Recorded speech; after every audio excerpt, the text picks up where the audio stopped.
Welcome to Thinkplus Education. This is day 32 in our 60 Days to CAT series. In today's session, we're going to jump straight into a really complicated RC from back in 2006.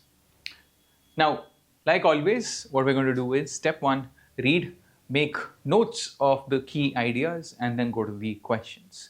Remember, this RC is difficult to read, but then it is not as difficult as it looks like. So let's start. My aim is to present a conception of justice. Okay.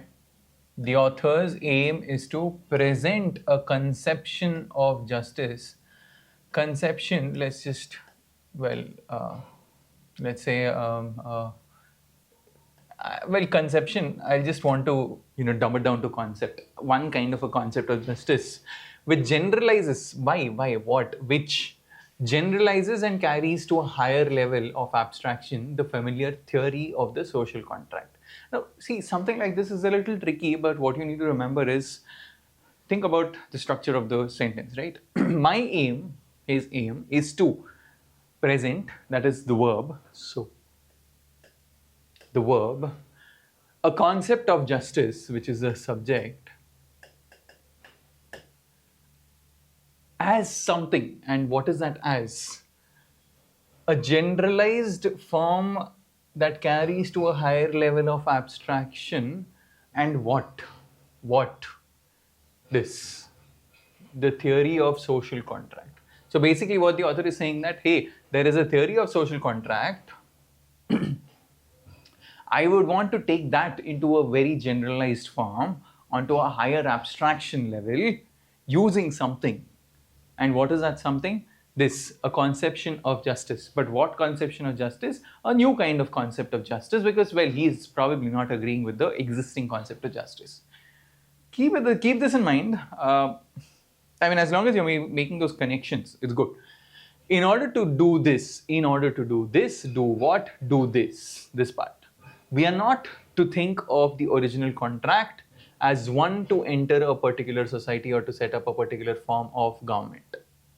Okay. What is the format of this, right? The structure of the RC is this.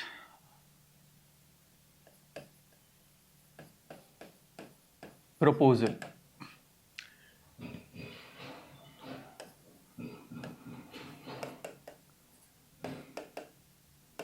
Concept of justice, which generalizes the theory of social contract. How? Assume what? It is not to enter society and or government.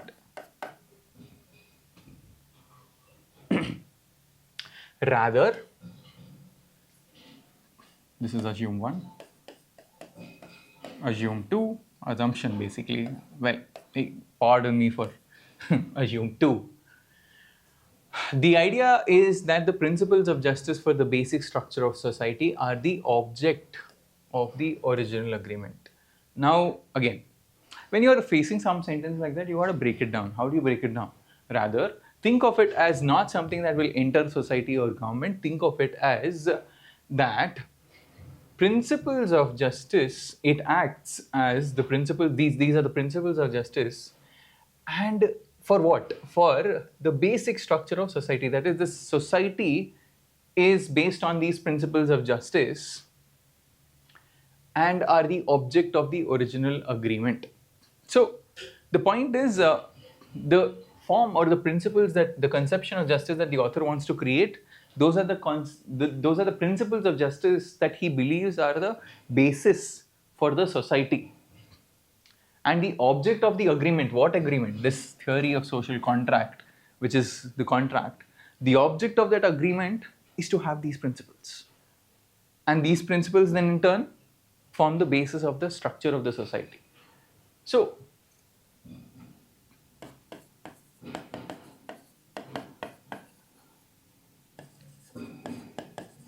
principles of justice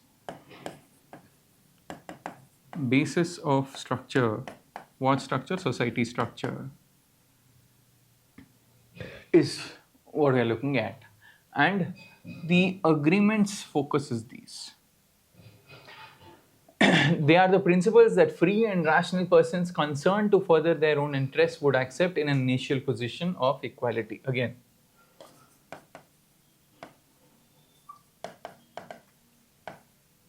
assumption 3. Free and rational people would accept these. So they would accept these, but at the same time it also says in an initial position of equality.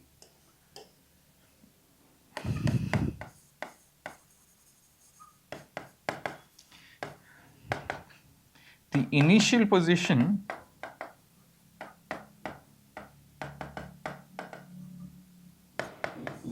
is of equality. That is, everybody starts at the same place. That is what it means. Now see, the point is, you might be threatened by something like this, but there is no use of it, because see, the structure is simple, right? Hey, I would like to do something. This is some sort of an experiment I'd like to do, and I would like to go about assuming that A, B, C, D, E, F, G. And isn't that how all experiments work? So this is pretty much the same. These principles are to regulate, okay, and then he goes on to say, what is it that these principles do? These principles are to regulate all further agreements. They specify the kinds of social cooperation that can be entered into and the forms of government that can be established. So you see how he says, right here, they do not enter. You start with the assumption. So what he's saying is, hey, after all of these assumptions, and after you start from this place of equality, only then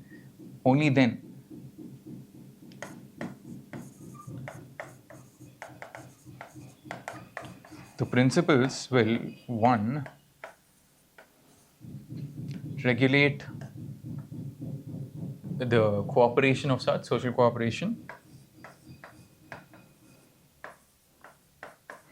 and 2, also enter into any form of government that can be established. So, enter government forms. The reason why I'm writing so much is not because that is how you should write in the exam, but I just wanted to demonstrate as to how the setup of the RC works. We'll get rid of this in a while.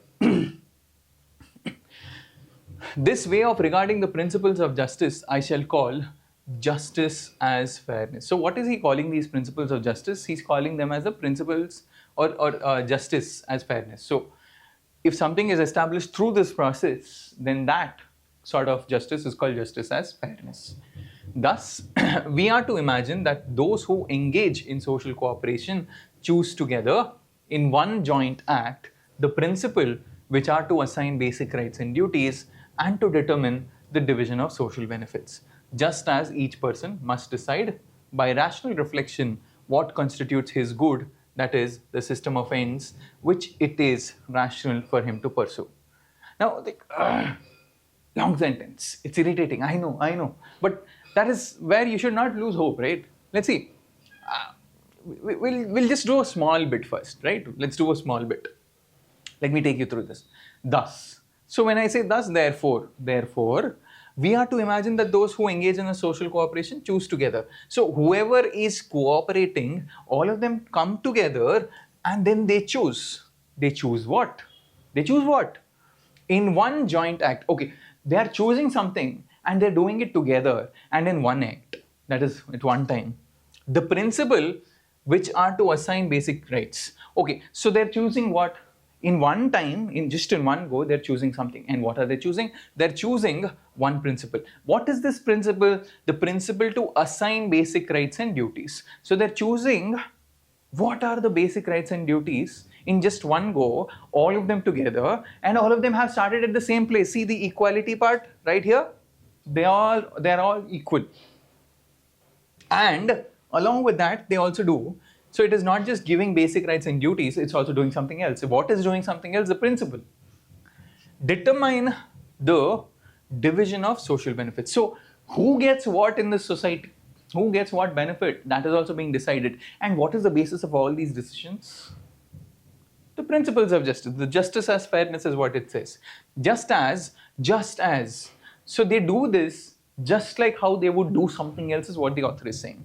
Each person must decide by rational reflection. Now the point is, the author is focusing on this word rational reflection. Rational means practical, without emotions. Very pointed, like a business person of such. So very rationally. They're deciding something. What are they deciding? What constitutes his good? So if I'm a rational being, I'm thinking about, okay, what is in it for me? What is my benefit? How is it good for me? So if I'm thinking about it rationally, I'm also thinking about the principles of justice just as well, rationally, right? That is the system of ends which it is rational for him to pursue. Now, you automatically ask me, what the hell is this ends? System of ends? Ends is the end result that we are talking about. Now, see, if I'm a business person, okay, I want to invest money somewhere. If that is going to fetch me profit, I will invest because it is rational for me. If it is not going to give me profits, why will I invest? Get it? So that is rationality. So the point is, the author is saying that the people who are choosing these principles are being rational, just like how they would be rational when it comes to their own personal good. So a group of persons must decide once and for all what is to count among them as just and unjust. So it's basically, the author is saying, I want to present a concept of justice, and that concept of justice is this justice as fairness. And this justice as fairness is coming, according to him, by assuming that everything is equal. They are not different. All of them are equal. They're starting at the same point, and they're making this decision right at one time in the one place. Along with that, it also regulates the social cooperation, and it also enters the government reforms or governmental forms, different forms, whatever form is established. And then he says all of them are being rational. So once and for all, they decide what is good, what is bad, what is just, what is unjust, and they will fix to that. The choice which rational men would make in this hypothetical situation of equal liberty determines the principles of justice. So in the first paragraph, the author says the principles of justice have come about by all of these assumptions, and in these principles of justice, once and for all, it is decided, and what is just, what is unjust, it's all decided. These people have decided, and every decision that they take in the future is dependent on this. It's a very fascinating idea, and I think you should definitely spend some time on this paragraph. If you didn't understand it in the first go or second go or 100th go, spend as long as you want. Next. In justice as fairness, the original position is not an actual historical state of affairs. So what he's saying is, this is hypothetical. It's not historical. It's not in the past. It's hypothetical. It's just imagination. It is understood as a purely hypothetical situation. So it's all in my mind. I'm crazy. I'm brain. My brain's crazy. Characterized so as to lead to a certain conception of justice. And that's pretty much what he said in all those assumptions. This is just redundant. It's useless. Among the essential features of this situation is that no one knows his place in society. Oh, now this is interesting. So what he's saying is, in this kind of a situation, none of these people who are taking the decision, they're coming together to take a decision, none of them know where they belong. Are they rich? Are they poor? Do they have a leg? Do they not have a leg? Are they able to see? Are they not able to see? They don't know anything. They don't know anything. His class, position, social status, nor does anyone know his fortune in the place in society. Okay, no, I missed something. No one knows his place in society. His fortune in the distribution of natural assets and abilities, his intelligence, strength, and the like. I shall even assume that the parties do not know their conceptions of the good or their special psychological propensities. So, basically, they don't know anything. They don't know anything. The principles of justice are chosen behind a veil of ignorance. A veil is basically a parda. Choli ke piche kya hai, parda ke piche kya hai? That veil. A veil of ignorance. So basically there's this curtain. Beyond that curtain, I don't know what there is. I am inside. I can't see anything. I don't know anything. I am possibly blind as well. And in that particular situation, I am taking a call. I am deciding what the principles of justice is. I am deciding, okay, I will, use these principles for any decision that I will take in the future. And I am rational when I'm taking this decision. Oh, very interesting, no? The principles of justice are chosen behind a veil of ignorance. This ensures that no one is advantaged or disadvantaged in the choice of principles by the outcome of the natural chance or the contingency of social circumstances.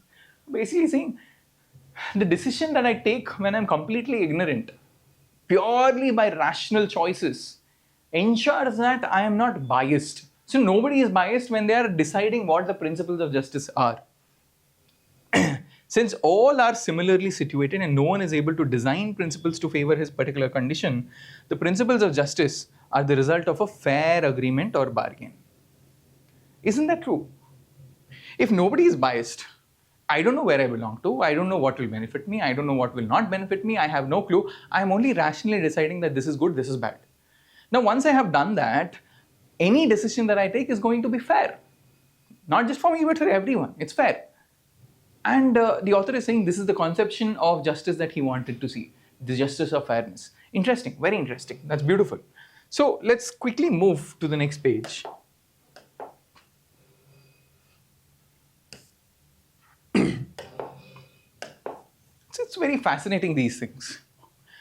Justice as fairness begins with one of the most general of all choices which persons might make together, namely with the choice of the first principles of a conception of justice, which is to regulate all subsequent criticism and reform of institutions. Now, the point is, if you go about into the world and you're criticizing something or someone, now for example, the government has taken some decision and you want to criticize it, you criticize it on first principles. Now, first principles is the basis, right? You decide based on this first principles, you decide on how do you criticize someone, right? If you say that, well, feeding a dog is a bad thing, then you resort back to, okay, fine, one step behind. Why do you feed a dog? Okay, it's a good thing when you're helping someone. But if the dog is rabid or it's biting someone, then it's a bad thing. You're basing all of these on some sense of morality, and that morality is the basic, right? It's the first principles. So the point is, the author is saying justice as fairness, the concept that he has come up with, it begins with that. It becomes the basis. Then after that, then having chosen a conception of justice, we can suppose that they are to choose a constitution and a legislature to enact laws and so on, all in accordance with the principles of justice initially agreed upon. So all of these fellows came about, they agreed on something, and now based on this something, they create a constitution, they create the legislation, they basically create the government, which is basically what he said in the first paragraph. Our social situation is just if it is such that by this sequence of hypothetical agreements, we would have contracted into the general system of rules which defines it. Now that is a little tricky. Let's break it down. Our social situation is just, that is justice, right? Just equal, nice, good, fair. If it is such that by this sequence of hypothetical agreements, that is after these series of agreements that people have made in that ignorance that they were in, we would have contracted, we would have brought together or brought into the general system of rules which defines it. So the point is, this sense of justice that there is, the sense of justice is then defined by rules, and these rules were brought about by the principles of justice, right? Interesting. Moreover, assuming that the original position does determine a set of principles, it will then be true that whenever social institutions satisfy these principles, those engaged in them can say to one another that they are cooperating on terms to which they would agree if they were free and equal persons whose relation with respect to one another were fair. It's basically redundancy, right? What he's again saying in this whole sentence all the way till here is anybody in that kind of a situation where the first principles define the rules are incorporated, any organization that you are in, they're all based on these agreed upon rules, they would, well, say, if there was a conflict, if there was some sort of an activity that they're doing, they would say, well, I agree with it because had things been equal for all of us in such a hypothetical situation, I would have agreed with your decision. So it's fair, like, good, thank you. So basically the author is saying then the rules would be fair. They could all view their arrangements as meeting the stipulations which they would acknowledge in an initial situation that embodies widely accepted and reasonable constraints on the choice of principles. Again, the point is they would basically agree with it. Yeah, simple, just simply put. The general recognition of this fact would provide the basis for a public acceptance of the corresponding principles of justice.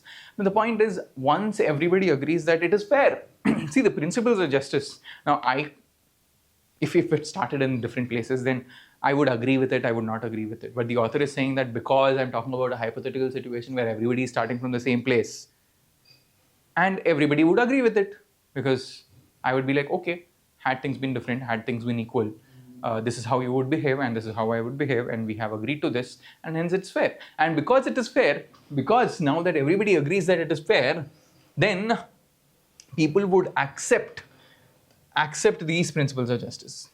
No society can, of course, be a scheme of cooperation which men enter voluntarily, in a literal sense. Each person finds himself placed at birth in some particular position in some particular society, and the nature of this position materially affects his life prospects. Yet, oh, this is interesting, right? Yet, a society satisfying the principles of justice as fairness comes as close as a society can to being a voluntary scheme, for it meets the principles which free and equal persons would assent to under circumstances that are fair. Ta-da! So eventually what he's again, I'm so tired, again, he's saying is, this kind of a society is as close as it can get, where people are agreeing to things voluntarily. Otherwise, it's like, forcing something into someone's throat, right? Under someone's throat. Now, the point is, this is as close as you can get to a voluntary setup, and because this is the closest, it meets the principles which free and equal persons would assent to. That means people would agree to. Now, the point is, under this conception of justice that the author has put up, the author is saying that this is fair and hence agreeable, and hence people will listen to each other and cooperate with each other. There is no bias, there is no prejudice, there is no, one-upmanship, there is no dog-eat-dog world. I agree that it is not practical, it's not ideal, but it is the best, it is as close as you can get. So a very interesting RC at that. Let's have a look at the questions very quickly, very, very quickly. Question number 1. A just society as conceptualized in the passage can be best described as. So what we're looking at is a society that the author talks about. The society that the author talks about is something on the lines of course it should be fair, but more than the fairness, the author is obsessed about how the principles of justice should be in a place of equality, and that in turn becomes fair. So these kinds of principles become fair. So let's see, a utopia in which everyone is equal. Well, he does not assume that everybody is equal. He says that in the reality there is people who are very unequal. He starts with the principles of justice should be from an assumption that everybody is equal. This is absolutely wrong. This is not true. A hypothetical society in which people agree upon principles of justice which are fair. Sure, but a hypothetical society in which people agree upon principles of justice which are fair. Sure, I mean, but where does this fair come from? What principles of justice are fair? I mean, we'll have a look at the other options. A society in which principles of justice are not based on the existing positions and powers of the individuals. Now, that is true. So here, justice is not based on their positions and powers. That is the kind of society that the author conceptualizes. So these kinds of principles of justice are what are fair. You see, in option B, he talks about fair, but this is what is fair according to the author. So this definitely has to be the answer. We'll hold on to that. A society in which principles of justice are fair to all. It's not about fairness to all, it's about principles of justice being fair by themselves, inherently, intrinsically they're fair. A hypothetical society in which principles of justice are not based on the existing positions and powers of the individuals. Now, what kind of a society? A just society is what kind of a society? Is it a hypothetical society or is it a general, actual society? It is not as hypothetical society. See, he's talking about a real society in which justice is not based on this. That is the kind of society that he's conceptualizing. So I would go with Calcutta. The answer has to be Calcutta. Let's see. Question number 2. The original agreement or original position in the passage has been used by the author as. Let's see. A hypothetical situation conceived to derive principles of justice which are not influenced by position, status, and conditions of individuals in the society. So, if you look at the question, he uses the original agreement or the original position to do what? He uses it to derive principles of justice. That is what it is written here. and these principles of justice are not influenced by all of this. And so this is very good. It's a very likely answer, so I'll hold on to that. B, a hypothetical situation in which every individual is equal and no individual enjoys. This is definitely contrarian to the passage. He never talks about equality of individuals, neither he talks about nobody enjoying privilege. A hypothetical situation to ensure fairness of agreements among individuals in society. Nobody is talking about fairness of agreements. This is not even the point of discussion. He says the agreement is fair, but fairness of agreements, that's nonsense. D, an imagined situation in which principles of justice would have to be fair. He uses the original position to derive something is what, okay. An imagined situation, surely not an imagined situation. That alone gives me not D and E. But let's see, D, E says an imagined situation in which fairness is the objective of the principles of justice to ensure that no individual enjoys any privilege based on the existing positions and powers.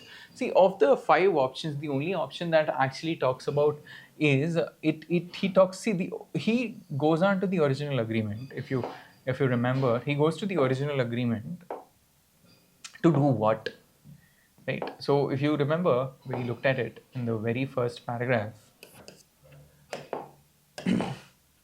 So if not the first paragraph, somewhere in the first or second paragraph, if I'm yeah, so what does he use? Look at this. The original position is not an actual historical state of affairs. It is understood as a purely hypothetical situation characterized so as to lead to a certain conception of justice. So the point is, the author is using the original position to bring about this. It's definitely not a real state, is what the author is saying. Then the question is asking you exactly that, right? Look at the question again. If you look at the question, original position in the passage has been used by the author as, he uses it to derive these principles of justice, conceived, and what does he conceived? He conceives a hypothetical situation, and hence that is the answer. Question number 3. Why, according to the passage, do principles of justice need to be based on an original agreement? Let's understand the question first. So, why do principles of justice need to be based on an original agreement? So, why is it that these are based on an original agreement? See, frankly speaking, the principles of justice are based on an original agreement primarily because it's from there you can derive something, which is what we discussed here. And we're also saying that only if they're based on this original agreement can they actually be fair, which is here. Can they actually be fair? Now, just have a look at the options. Can be considered fair only if they conform to the principles of justice. Can be fair only if they are consistent with the principles of justice as initially agreed upon. And what is the initial agreement? The original agreement. So any principle of justice, when it is consistent, any social institution in law, any social institution in law which is consistent with the principles of justice, and these principles of justice were originally agreed upon, only then can it be fair. Get it? The point is, why do principles of justice need to be based on an original agreement? Only when you have the original agreement can you come to these principles of justice, and only when you have these principles of justice can you actually have institutions and laws which are fair. Everything else out there doesn't seem to be quite telling us that, right? Now the point is, how do you differentiate them? A, can be considered fair only if they conform. Conformation, to conform is to abide by, to be consistent is to align with. So conform to principles of justice, but again it completely gets us rid of the original agreement to begin with. Social institutions and laws need to be fair in order to be just. Not really. I mean, justice, according to the author, is fair only when the principles of justice have been devised based on an original agreement of sorts. This is wrong, this is wrong. Social institutions and laws evolve fairly only if they are consistent. Evolution has not been discussed about. Social institutions and laws can conform to the principles of justice as initially agreed upon. Social institutions and laws conform to the principles of justice as initially agreed upon. again, this completely gets us rid of the fairness deal of the whole discussion. That's also gone. Now let's look at the next question. Which of the following situations best represents the idea of justice as fairness as argued in the passage? Okay, best represents the idea of justice as fairness. So any situation which starts with an assumption that there is a sense of equality in it is where justice as fairness exists. Let's see. All individuals are paid equally for the work they do. Well, of course, there's no fairness there. Let's see. Everyone is assigned some work for his or her livelihood. All acts of theft are penalized equally. All children are provided the free education in similar schools. All individuals are provided a fixed sum of money to take care of their health. Paid equally, fixed sum of money, regardless of their capabilities, they're being given the same thing. Sure. Everyone is assigned some work. Now, assigned some work that is quite random. It's not relevant to this discussion here. It's not about the fairness part. All acts of theft are penalized equally. This is post facto, not a priori. So post facto, that is, I've committed a theft and then I'm being treated equally. I'm talking about I am assumed to be equal and then given the same things going forward, right? See, of all the options that you have, when you look at D, all children are provided free education in similar schools. So everyone starts equal. Everyone starts equal, and that is where the idea of justice as fairness comes from.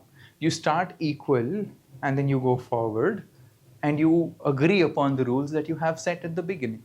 So the basis, the start is going to be the same. Only D talks about that, and hence that is the answer. All right, let's go to the last question.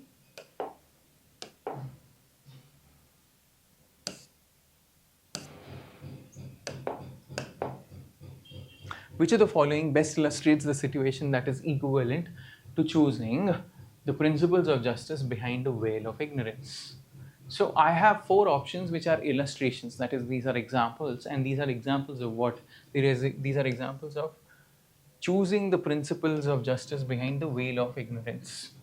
So, which is an example that talks about me being ignorant about everything and then making those decisions?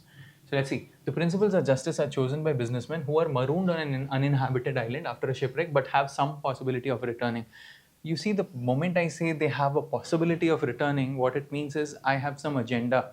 I know that I'm looking into the future and some things might benefit me, some things might not benefit me. So I'm not really starting from a place of ignorance. There is some biasness. So any place that has biasness is not the answer.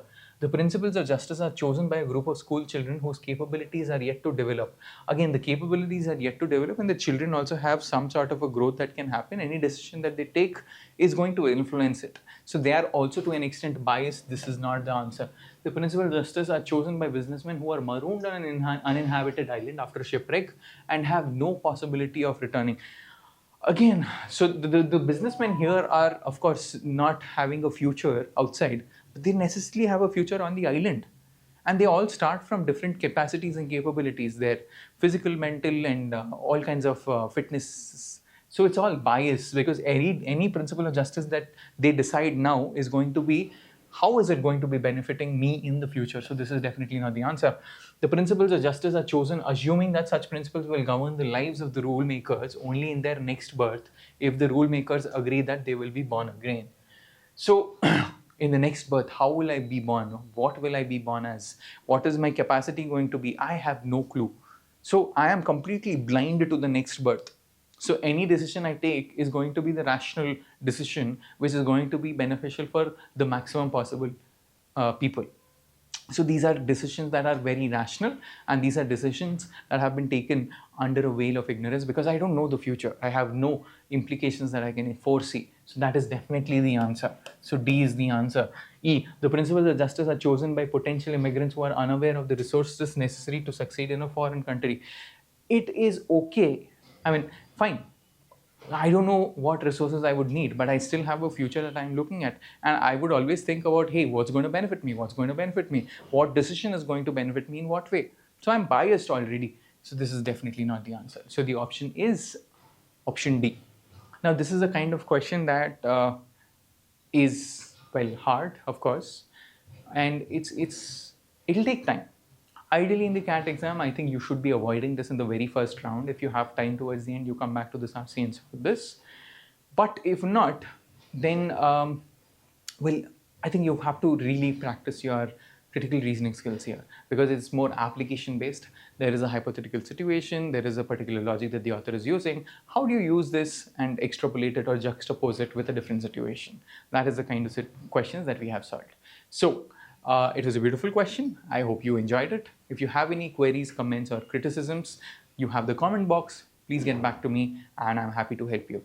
I'll catch you again in the next video. Until then, happy journey and all the very best for your preparation. Adios. Bye.